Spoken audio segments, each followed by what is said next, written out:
It's the weekly show here on the Blue Room. We are live on YouTube for those watching in that way. We are also, of course, available via podcast.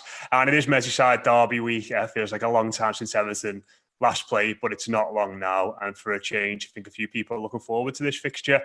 Joining me today are three wonderful guests. One's just disappeared off the screen, and Dave Downey. I'm sure he'll be back in a second. But Paul McPartland joins us as well. Paul, how are you doing, mate? Yeah, fine, Matt. How about yourself? Not too bad, not too bad. Derby now just starts kicking a little bit now, I've got to say, mate. Yeah. But one of them, isn't it? Sarah Halpin joins us as well. Sarah, how are you? Not doing too badly considering all things, mate. Looking forward to very much the Derby this weekend. And hopefully it'll be the first one we win in a decade, which is an obscene start that needs ending. And I don't think there's really been a better time to do it than now. So let's hope so. Do something to smile about. Yeah, and Dave Downey's just returned again. His beautiful smiling face has popped up in my screen. Obviously, enlightened and happy by the thought of a Merseyside derby at the weekend, Dave, with that grin you've got. I'm much happier with that compliment, Matt. My wonderful, beautiful, smiling face. I don't think you've ever said that to me before, mate. I've not seen you smile like this for a long time, yeah? We are certainly missing each other in person, aren't we, with those sort of things going on? I think... Sarah's absolutely right. It's a dreadful record, isn't it? And one that needs addressing straight away. But I think personally for me as well, you look at the doom and gloom of the news we've had this week and everything that's gone on between games. I mean, you could be forgiven if you've been away for a couple of weeks and turned all social media off and conventional media. If you woke up on Saturday ready for a Merseyside derby, you think you'd fast forwarded about 5 years or something like that, wouldn't you? Because it's been awful news, but I'm really excited by it, and I think, dare to say, it's something I think myself and many people would have clung on to over the news being what it has been in the last few days. So I'm really excited about it. And how many times we've been able to say that over the last 10 years at Goodison and more than 20 years at Anfield. So it is time we put something right. Yeah, and of course, as Paul mentioned as well, exactly 10 years to the day. It'll be on Saturday since Everton last beat Liverpool.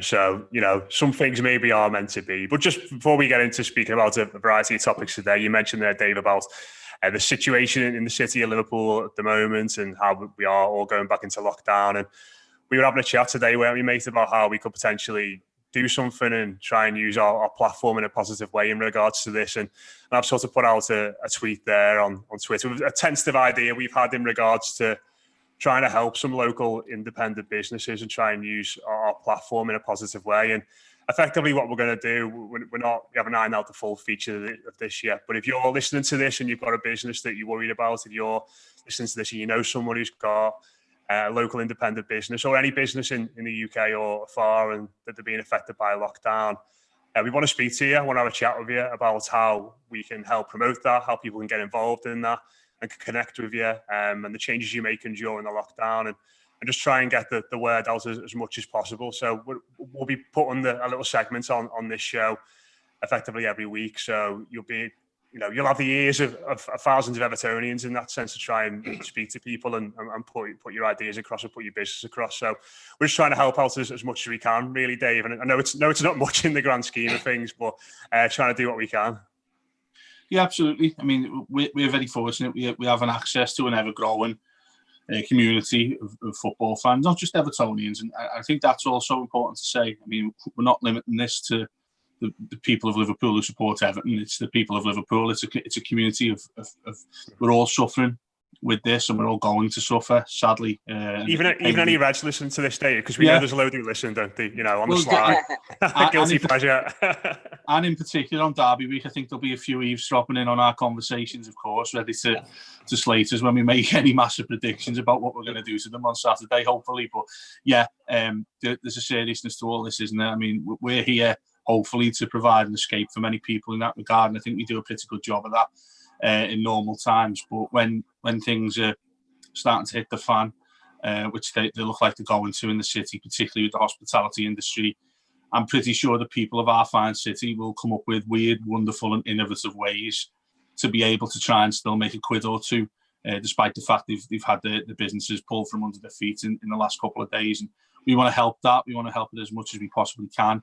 We're offering up basically a segment on our flagship show which goes out, like you say, Matt, to tens of thousands of people across the world as well. So if you want to get yourself sort of on to have a chat, it doesn't matter what it is. It doesn't matter if you're a Blue, if you want to talk about football, if you don't. We just want to keep your business essentially going in some sort of way by purveying a message that you might have for people that either you're still open or there's different things that you're coming up with, different initiatives to raise funds, whatever it is. We're all ears and we want everybody else to be all ears as well. So do drop us a message. Mine and Matt's DMs are always open. I'm sure you know what they are on Twitter by now. I'm sure obviously Sarah and Paul share that message as well. Yeah, absolutely.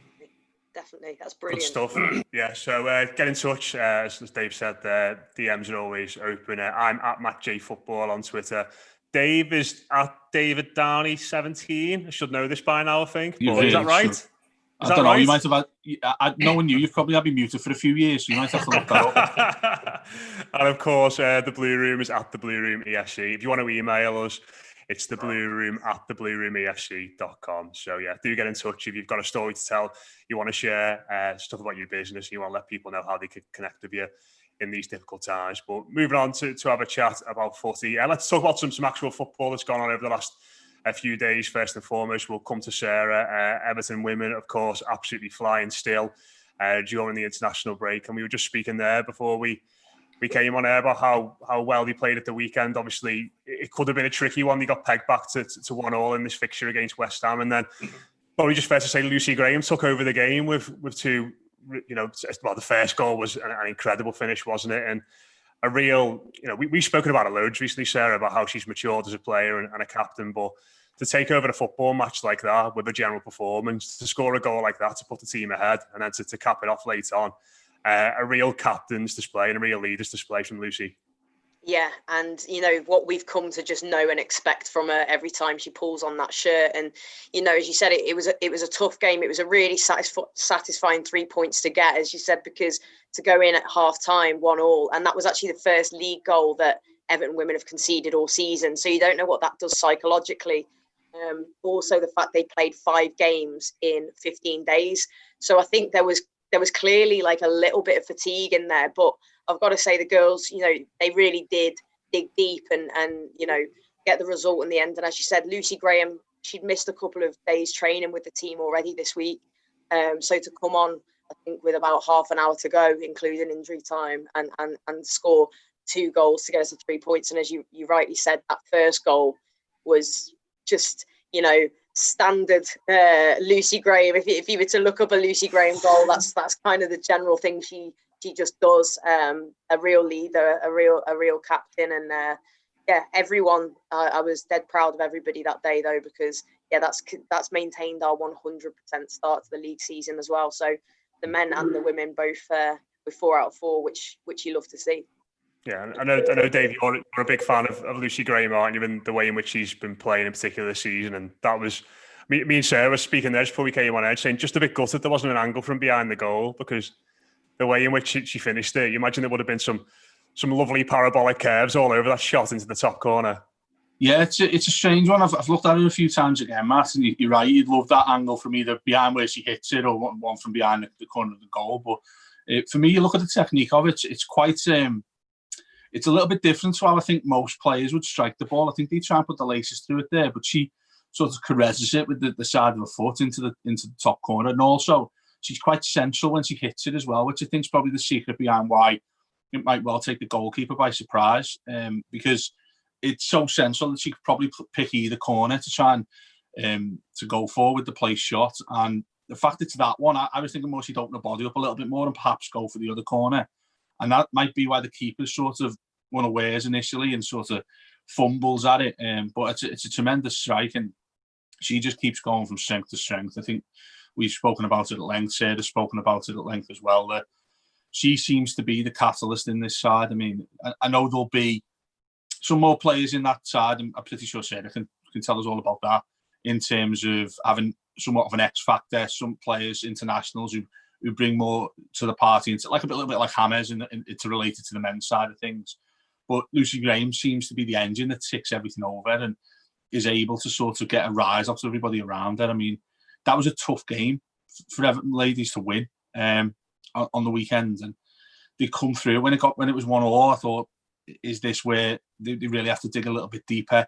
The start of the season they've had, obviously confidence wouldn't have been an issue, but to be level at that stage, sort of going into the final third of the game, it sort of takes a little bit more to lift yourself, doesn't it? And she seems to be the one who gets the best out of everyone around her. And sometimes you see players in world football that don't get the recognition others do, simply because they do things that you can't see so easily on a pitch. But Lucy Graham has the whole package. She's everything. And Sarah, I was saying to Matt the other day about, we know there's sides in this league, and Everton very much look like they're on a steep upward trajectory. But when you look at essentially the big three who splash out all sorts of money, we've seen them bring in a lot of the US team between them over the summer. I think you've got the likes of Spurs and United who's trying to catch up as well. Undoubtedly, she'd be on the top of the list for many clubs, wouldn't she, in terms of trying to take it to them? I can't imagine a team that Lucy Graham doesn't get into, to be honest with you. Yeah. You're quite right there, Dave. You know, she's been with the club now for, I think, well, this is a first full season it'll be, given that if it's completed, it was her first season with us last season, and the difference she's made. And as you also said, Dave, and you spot on about, you know, we've got some of the star-studded names in there, like, you know, Valerie Gavant, also number 19, ironically, for Everton. She's the sort of stardust in there and a fantastic player. But, you know, Lucy, I think last season as well, obviously to lose Chloe Kelly, it was really Lucy and Chloe that we relied on a lot of our goals for last season. And lose Chloe Kelly to Manchester City, I think some people were a bit, you know, concerned as to how we'd respond to that. And players like Izzy Christiansen, the new girls from Denmark who've come in, Mo Vold, the new right back, are all fantastic and have made a real addition. But I think Lucy Graham and Simone McGill, another one, you know, when you think of Everton players and in the men's team, the likes of like a Seamus Coleman or a Timmy Cahill, or, you know, that kind of player, that's what Lucy is and Sai. And I think you're quite right in that, you know, any club would be lucky to have her. But I think the girl just loves Everton now, which I think she's definitely been bitten by the bug, and she bleeds blue now. So, but, you know, long may it continue, and hopefully she'll be able to pick up a trophy with us in a few weeks' time as well. Yeah, that'd be wonderful, wouldn't it? And just before we move on, I saw there's a flare on the pitch at the weekend, Sarah. I thought you'd been causing loads of mischief at the match, but it wasn't you. It wasn't you. You've reliably informed us. It wasn't me. And do you know what's funny? Our S&C guy, Jack, was the other side of the pitch, and he'd said to Davey, apparently he went, well, we know it wasn't Sarah because she was the other end of the pitch. It was like, show us your hands at the end, see if they're blue. Like, but so, in all seriousness, you know, health and safety-wise, that kind of thing shouldn't happen. But from a fan's point of view and for the players, I'm sure, listen, seeing that the fans are right behind them to the point that they've gone there to lob a flare on and what a goal to celebrate as well, you know, with Lucy smashing that one in from distance and seeing the flare, it did make me laugh. I've got to be honest. Up the Blues, love that. Yeah, the South American fan culture is starting to catch on, isn't it? I think throughout the entire football club since Latin America. Yeah, but no, great to see you over the weekend, and long may it continue. But speaking of South American culture, let's move on to have a chat about some of the lads who are in action over the last few days. Of course, James Rodriguez played 2 matches for Colombia, 60 minutes and 90 minutes in a pulsating game last night against Chile.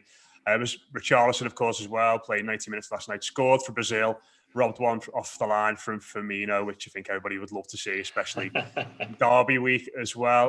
But probably the biggest story, Paul, that emerged last night was obviously a thigh problem for Yerry Mina. It wasn't confirmed by Colombia how bad it was. I think the translation loosely meant, I mean, you could probably tell us actually, mate, what the translation of Colombia's tweet was. But I think that the encouraging thing, at least, was that it seemed to be precautionary from their point of view that he was left out.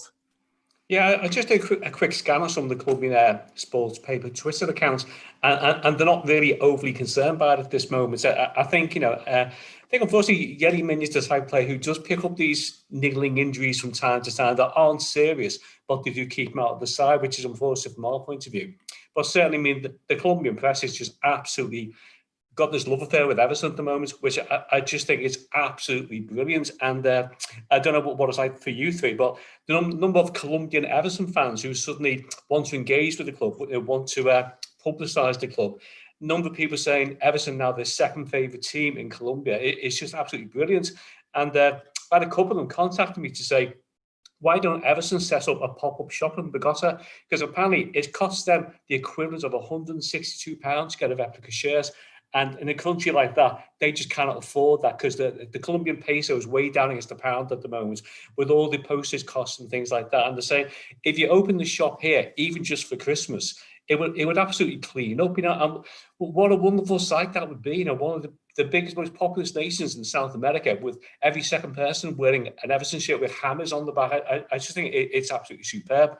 But yeah, I mean, I think purely from a marketing point of view, getting the hammers has just been absolutely brilliant. But the love affair the country appears to be having with Everton, which I can't recall being ever experienced this level of affection from another country before when we bought a player. And I think, marketing-wise, the club really needs to take advantage of this. And like everyone else on the panel this evening, I'm just delighted that Richarlison didn't get injured, James didn't get injured. Hope DCL doesn't play tonight. I don't want him to play. I want him to be there for Saturday. Surely he started the last 2 games, Annie, so surely he won't be involved. Well, there's no need, is there? Put Harry Kane and ruin Tottenham's chances and keep DCL out. That's what I'd say. Yeah, Danny Ings should be England's number 9 forever, I think, personally. I wouldn't argue with that. But I think that's fantastic in regards to the Colombian supporters seeming to embrace Everton, and Sarah and Dave as well. You guys, content creators in that regard, and it's nice to see to have so many people from that part of the world interacting with us, isn't it? I mean, on Monday, me and Les did Blue Monday, and he had a Colombia shirt on, and people were absolutely loving it in the comments from over there. It's great to have that sort of reaction and affinity, isn't it? Yeah, but it's not just Colombia, Matt. I mean, it's the exiled Colombian community in the United States as well. So you're getting loads of people from Florida, Texas, California, who suddenly have this affection for Everton, which they didn't have before. So it's been, in terms of raising the profile of the club.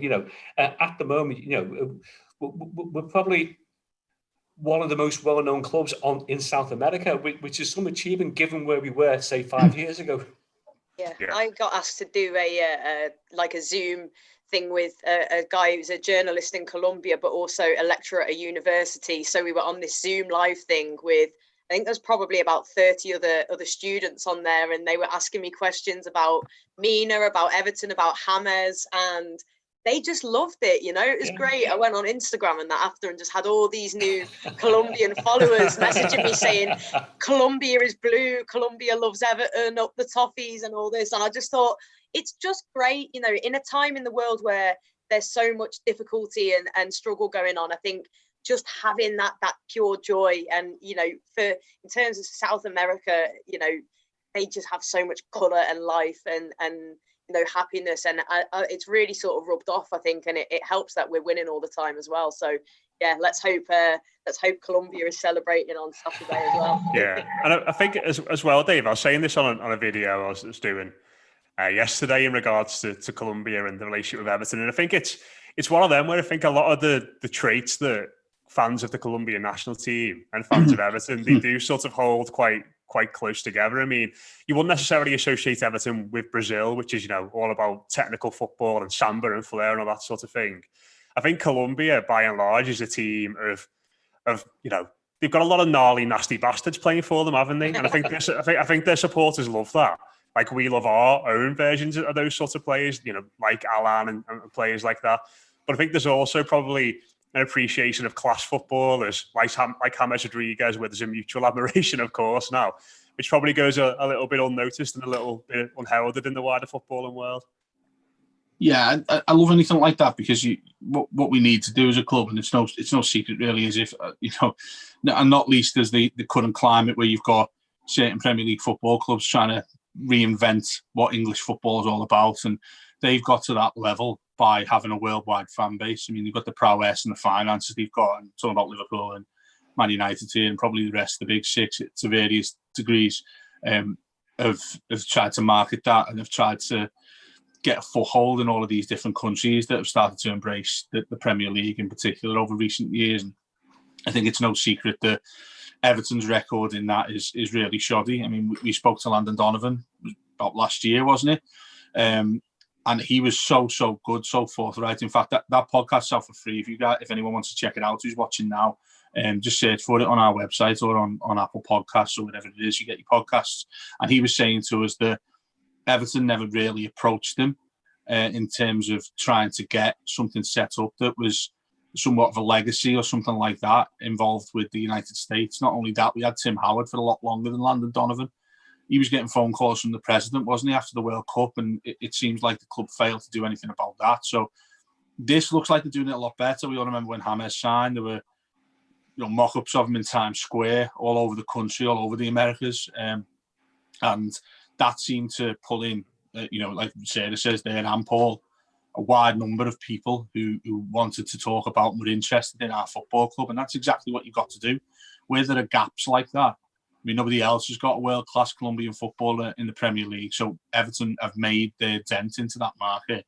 Now you want to see it supplemented. And what Paul said there is a fantastic idea.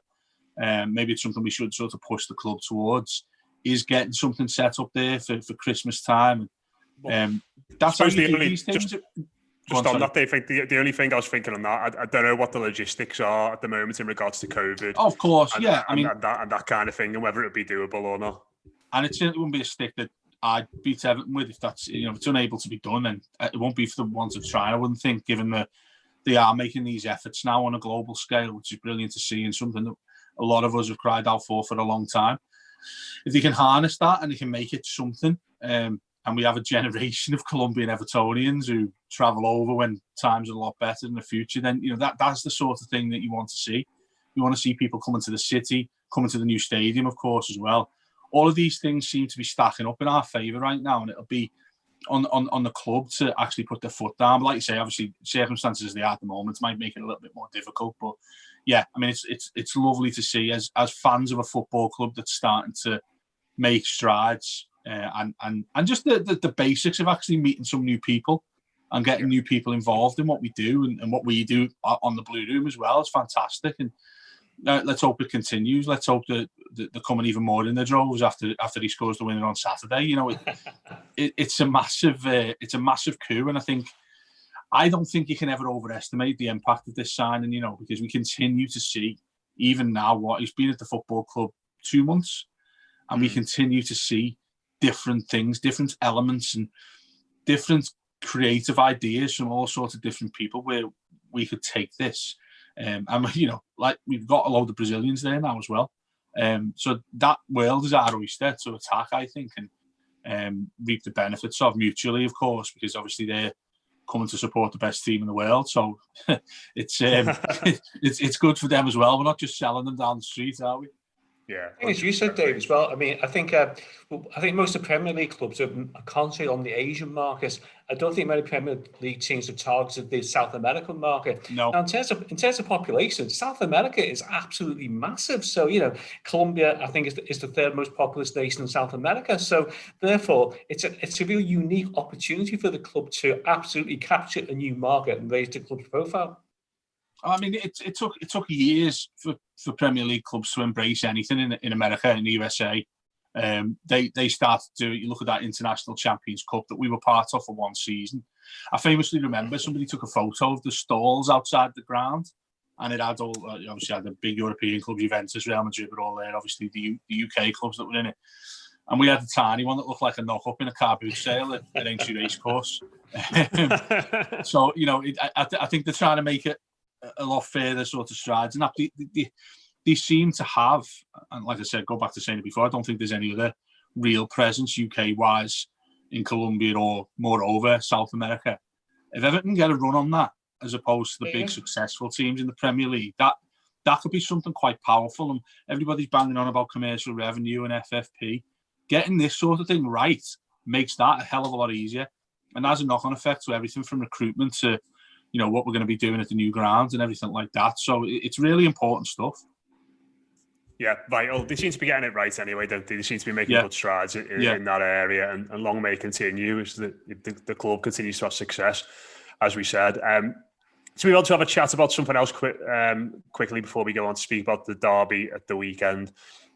Project Big Picture, the terribly named Project Big Picture, as Dave pointed out on Twitter this week. For those who aren't watching the video, he's already shaking his head vehemently about that name.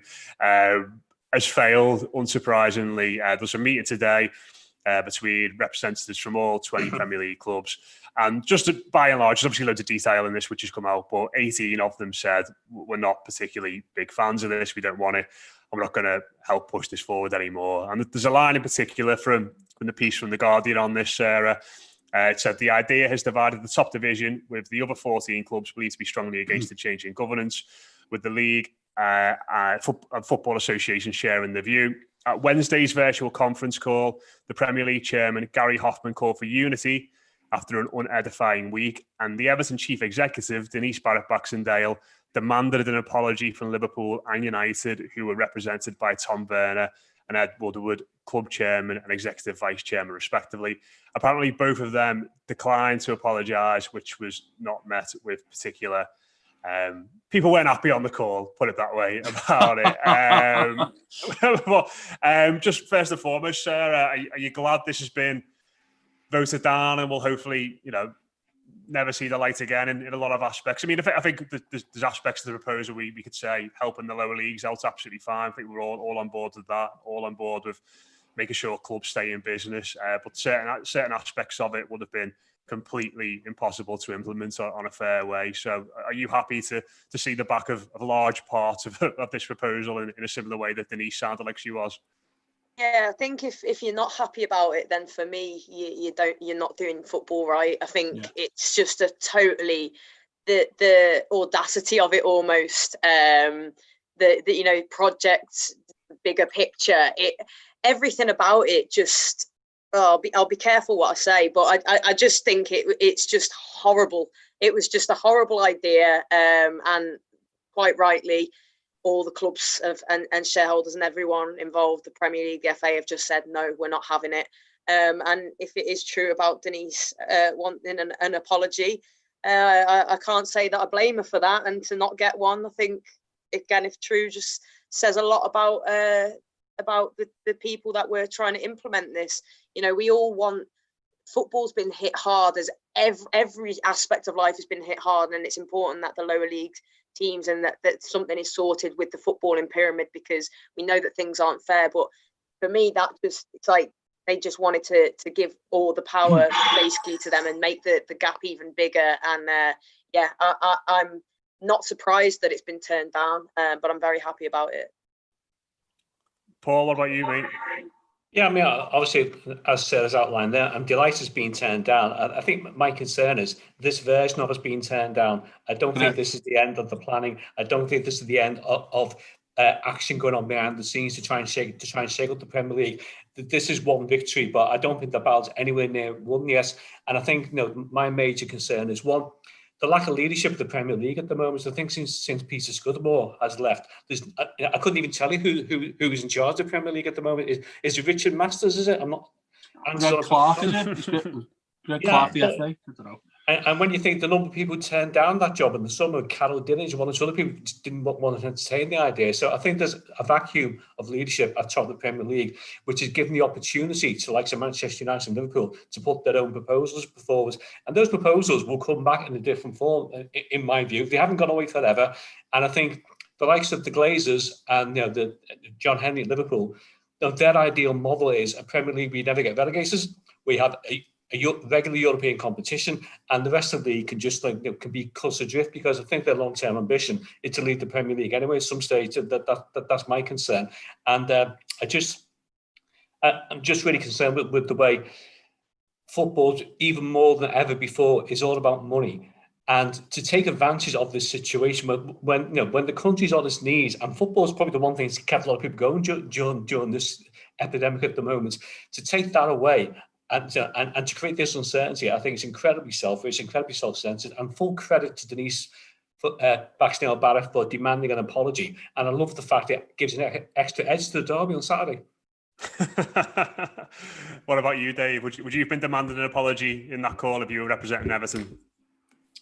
No, I wouldn't, but I've got a separate personal issue with that anyway, because I think this is more... I'll get onto that in a minute. I'm on a bit of a long run with this one, Matt, so bear with me. But, and that's a big warning for everybody, that, how long I talk for. But Initially, I think, what's been brushed under the carpet is probably the last thing I put on Twitter.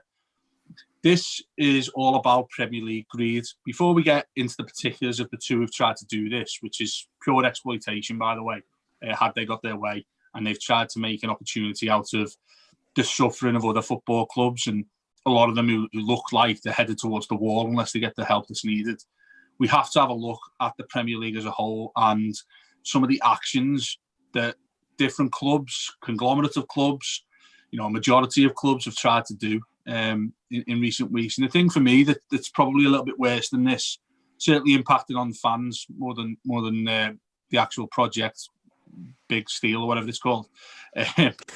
It has been the £15 a week demands to watch Premier League football outside of BT, Sky Sports and Amazon. I think that is an indication that nobody's beyond greed in the Premier League. There was only Leicester City who voted that down, we hear, which is an indictment on 19 of the rest, including ourselves. So personally, in saying, fine, Denise wants an apology for that. Completely get that. But let's not beat about the bush that there are other Premier Leagues implicit in trying to take advantage of this situation. And 19 of them, including ourselves, tried to do that with trying to charge. Well, they have successfully negotiated a £15 charge for Premier League football if your game isn't on Sky Sports or one of the the big broadcasters that it's already got to deal with. That to me is shocking behaviour from every single one of them. And the fact that this has come along from Liverpool and United has done all of them a favour, simply because nobody's talking about that anymore. This is the thing that's in the news, rightly so. But to me, I think it's a little bit rich for any Premier League football club pointing fingers in different directions of blame because they're looking to be greedy and exploited a certain situation. On those two, I mean, they've well and truly taken the piss. I mean, if you're doing this on the 15-game basis, at least almost everyone was in agreement with doing that on a certain level of greed. This is much higher down the pecking order because it's simply them wanting to take control of our game. The entire football pyramid would be at their mercy. And it's interesting that 18 clubs voted it down, Matt, because 4 of them would have been in it with United and Liverpool and surely benefited. Spurs, I think there was a story about... Everton would have as well, Dave, wouldn't they? Everton would have been beneficiary of it. Everton not to the same extent, but... Yeah, exactly. Everton would have got a token gesture of a vote, which, again, is literally a token gesture because 2/3 voting needed. So there'd be 9 clubs on that board. 6 of them would have to vote something through. That would all that would be needed. We know all the 6 would be holding hands. It certainly wouldn't be Everton involved in that. Although, having said that, the caveat is I think Everton see themselves as somewhat a potential to be involved in the big 6 or if it has to become a big 7 or whatever that is. But those two taking control, it's like they're sort of... They're offering 72 clubs a handshake with the devil, really, because it's like, well, we'll secure your future. We'll provide this money. Rick Parry's all on board simply because they're assured of a chunk of TV money going forward as well, which in his eyes, maybe you can't blame him for this, he would see as something that secures the future of the Football League. But it's all about the future of the game. It's not the present.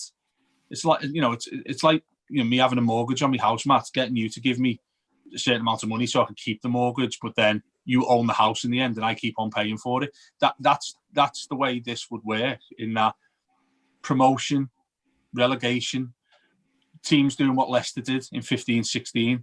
You can kiss goodbye to any of that. You can kiss goodbye to there being, FA Cup shocks and things like that. They wanted to take a trophy off the board, for God's sake.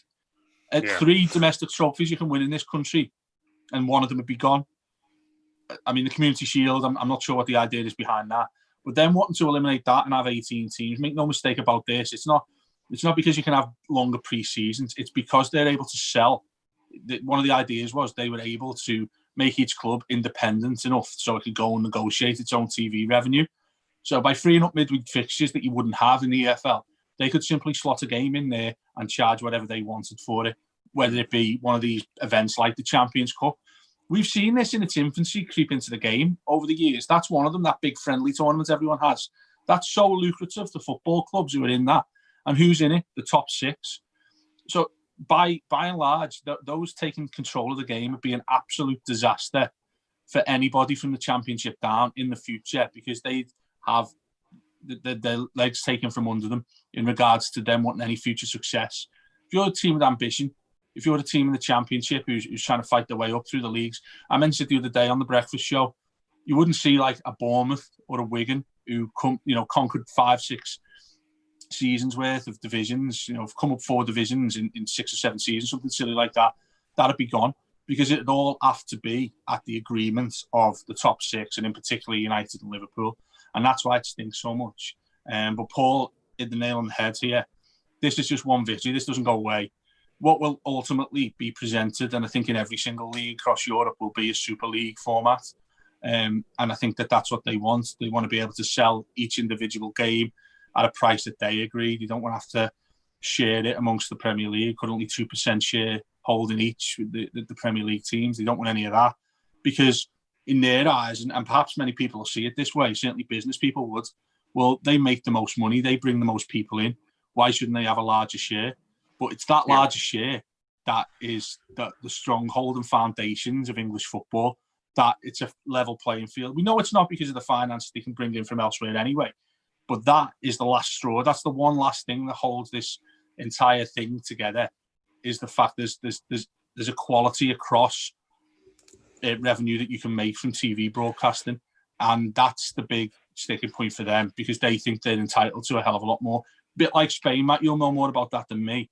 But Real, Barca, and a little bit of Atletico essentially have the majority of the funding from TV revenue, don't they? It's not split equally like it is with us. Yes, it's basically dependent on how many people watch your games and stuff like that, and they negotiate fees for the TV money based on that. Whereas, like you said, the Premier League, it's an equal share. But I think I agree with everything you're saying there, mate.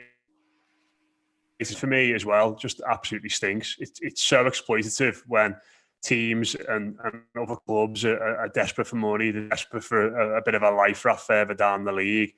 And in addition as well, it's at a time where fans aren't in stadiums either. So, any sort of meaningful protest against this and any sort of opposition against this literally can't happen in the form of any kind of gathering or banners or that sort of stuff. It's all on social media, which has become a bit of an echo chamber. But the one thing I do hope that happens from this is the... Sorry, mate, I was just going to say, please don't forget that 15 quid thing is almost as bad. It's not as bad because they're part of it as well. United and Liverpool have proven this. But the Premier League, in my personal opinion, over the last fortnight, has shown itself up to be what it is, and that is a greedy, inconsiderate organisation. And from an Everton point of view, the fact that they didn't vote that down, even though they would have only been 2 of, along with Leicester, discerning voices, it's a real shame. Given the fact of everything else we do, everything else they've done in lockdown, the football club, that's a knife to us a little bit, I think. And where'd you go from here? But make no mistake, like Paul says, United, Liverpool, all the other big boys across Europe will be back. This won't be the end of the story that we hear, because they'll just go back to the drawing board and think, how do we worm ourselves out of this? And on this occasion, it hurts a little bit more because it's in the middle of a pandemic where millions upon millions of people around the world are struggling. Totally agree with you there, mate. We'll move on now. We'll give Dave the chance to turn a light on in his room as well, because he's fading away. I'm getting closer and closer to the screen so you can see me. Like, if I go all the way back, I'm gone, aren't I? So. Yeah, anyone listening to the podcast of this, Dave's just been gradually disappearing while he's been going on his rant about, what did you call it? Project Big Steel? Yeah. There you go. I reckon that sounds better. It's not as cheesy as the other one, is it? No, it's a mess of Marks and Lions, to be honest. It's like a Zoolander EFL mashup, isn't it? Isn't it blue steel in Zoolander? I think so. Listen, honesty is the best policy. They might have got further had they just called it what it is. Yeah. What's that? Well, yeah, I don't think I can say that. Okay. We'll move on before Dave gets in trouble either. Last 10 minutes or so. Merseyside derby on Saturday. Sarah, how are you feeling going into it? It's a bit of a weird one, isn't it? Because I've been saying on shows this week I'm going to be positive going into this one, because this version of Everton and these Everton players and this manager have given us nothing to be negative about really this season. So I'm trying to stay positive, and I feel as though Everton can win this game. Dave's just reappeared in a blaze of my screen. It's almost like the talk of the derby. He's just lit up the room that he's Matt, it's why we do podcasts and radio, so we're not seen. I'm not used to any of this, not used to being on screen. That's all Sarah's forte. So, look, she's fully prepared. She's probably got one of them nice snazzy lights, hasn't she, to light up her face? To be fair, Dave, I think you could charge £15 for your appearances on the podcast. You know, I think there's a market there for it. Yeah, watch Dave Downey disappear, then reappear again in the blink of an eye. But just how are you feeling about this one, Sarah? Because I'm trying to be positive. I think I am positive about it, and it feels like it's a great opportunity for Everton. Not only because we're playing so well at the moment, but what happened to Liverpool in their last outing, where they got slapped around a little bit by Aston Villa, didn't they? They absolutely did, and to be honest with you, it should have been a lot more than 7 that they conceded in the end. And I think that it's a strange one, because on one side you're looking at it and they're going, yeah, well, there's going to be obviously a massive reaction and this can't happen again and all that. But I'm thinking, surely their team's thinking, with Adrian in the goal, you know, we all saw what he's done and the mistakes he's capable of. They're thinking we've conceded 7 to Aston Villa. For me, if I'm Richarlison or James or Calvert-Lewin, I'm looking at them going, they conceded 7 against Aston Villa. We're the second highest scoring team in the league at this point. We're not really conceding that many goals. You know, the fact that Alisson is missing is big. I know Thiago's back in training. I'd expect him to feature in Mane, even though he's had COVID, etc. But yeah, I think to take all the injuries and stuff out of it, yeah, just the fact we are at the top of the league. We've got Carlo Ancelotti. We've got a number 9 who's scoring goals for fun. We've got players in there that are real winners. You know, that they're used to winning games, and we seem to be able to get these wins over the line all the time now. Like, the psyche within the team is changing with the fans. Look at the whole spirit of the Blues getting into the charts, getting to number 1 and everything. It's like everyone's buying into it. The fans are buying into it. The players are, the manager is. And yeah, it just feels like they're a bit scared about it. I think they are quite scared. I've got mates, not many, that are Reds, and they're saying, you know, you've got cop-out mates. Oh. I use that term loosely. No, but no, it said, you know, we're nervous for this one. I've said you should be. I feel confident, but then, you know, derbies get nearer and you get a bit more nervous. But I think that's what we need to ditch. We need to just go into this going, we're above them. We've got more points. We're playing better. Let's get the job done. Let's get the win and get this horrible, god-awful record over and done with. Paul, are you feeling that positive as well, mate?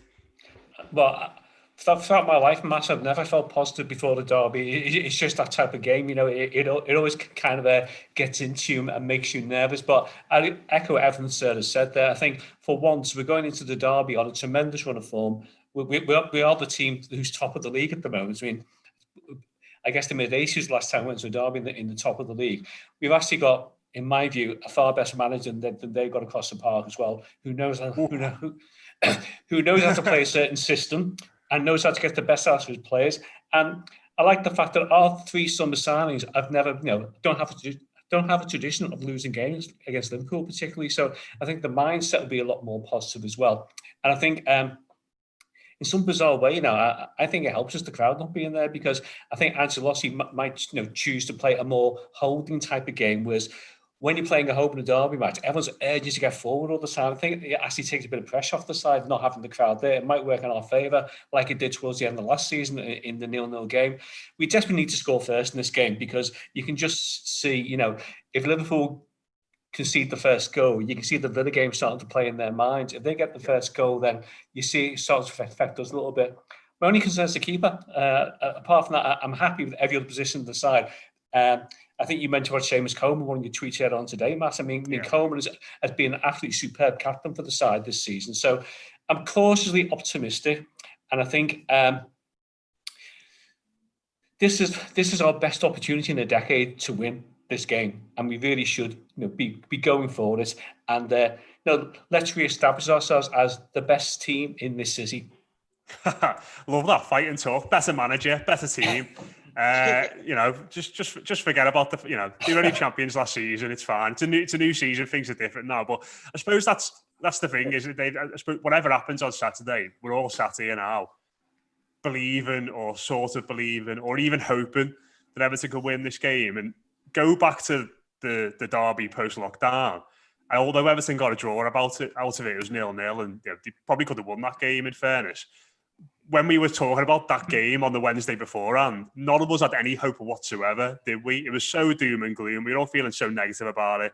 And I think it's testament to these players and this manager that we're all sat here going into a game against Liverpool, who've won everything there is to win in football over the last year or so. And we're all sitting here thinking, Everton have got a really good chance to beat them here. Yeah, just first, I want to go back to what Paul said about Ancelotti being a better manager than Klopp. I think Reds might make themselves shown now. If they were watching this, in secret or listening to the podcast, I think might well be a few expletives thrown our way. That Paul's thrown that particular one into the mix. But yeah, I mean, I think that there's a argument to say this is a lot more about feelings and emotions for us in particular, because we haven't approached these games before. Certainly in the position we're in right now. I'm not too sure the last time when we were ahead of Liverpool on the league table going into a Merseyside derby. And it does feel like we should have genuine expectations here that Everton do a good job. Ultimately, that might not result in winning the game, because let's not forget here, we're playing a side that is world class. We're playing a side that eventually had this title sewn up not far from this time last year in the Premier League. I'm very, very glad, and I think this is an important point. I'm glad that it's after an international break, because Liverpool after that Villa game would have been like a wounded animal. I'm pretty sure Jurgen Klopp would have been like that as well in the dressing room afterwards, desperately craving to put this right as soon as possible. And they were denied that opportunity to do that simply because they've had to wait a fortnight to play again, and all the players have been away on international duty. That's a lot sweeter position to be in if you're Everton, because you wave your players off gladly, don't you, to say go and enjoy yourselves on international break. If you're not in an international team, just have a rest, recuperate, get yourself ready for what's to come after the internationals. Unless we forget as well, Everton were a little bit on the legs towards the end, pre-international break in terms of injuries, and we looked very, very fatigued towards the end of that Brighton game. It looked like we needed a rest to sort of sit and review and have a look at this situation what we're in right now. So undoubtedly, I think we're in the better position than both, obviously in the league table and also mentally going into this. I bet Klopp is basically waiting in a taxi at the airport for all his players to get back, because he wants to get into work with them right away to put right what happened. And that's still a dangerous thought for me, that he'll have been meticulous, much more so in preparing for this than he would have been, I think, had they battered Aston Villa as everybody predicted them to do.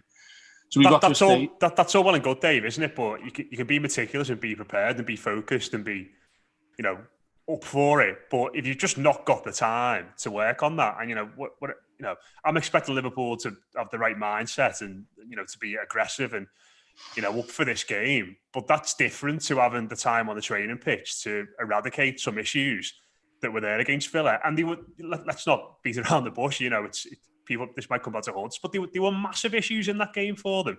Absolutely enormous issues, and the sort of things that you probably need to work on the training pitch a lot to resolve. And this is not just now like Liverpool it was a one-off for them. Conceding 7 was a one-off, but City scored 4 against them at the end of last season. Watford put 3 past them. Leeds put 3 past them on the opening day as well. And while there's still a good side, there's clearly an issue there which needs resolving.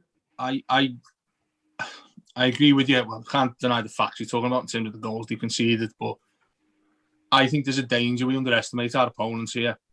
We certainly won't do that internally. I'm pretty confident of that with Ancelotti at the helm and what's happened so far. But from an opinion point of view, from a fan point of view, I think we'd be really, really underestimating them if we think that they're going to be a walkover. I don't think anybody's saying that for a minute, but I think that we still need a thorough appreciation of what they've done, the players they've got.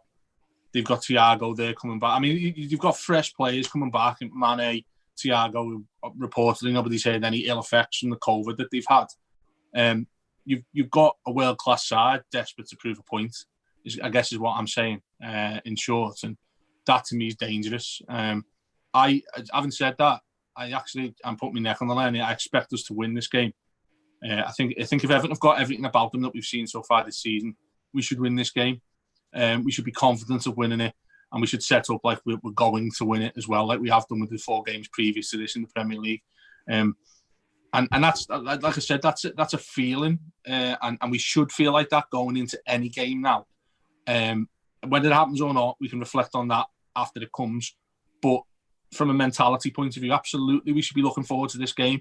We should be looking forward to seeing what James can do. I don't know if everybody saw the video on Twitter, the Champions League account tweeted of James at Anfield with Real Madrid. I think it was in the 14-15 season. And he plays the best ball you've ever seen in your life through to Ronaldo, who sort of takes it on the half volley and puts it into the top corner.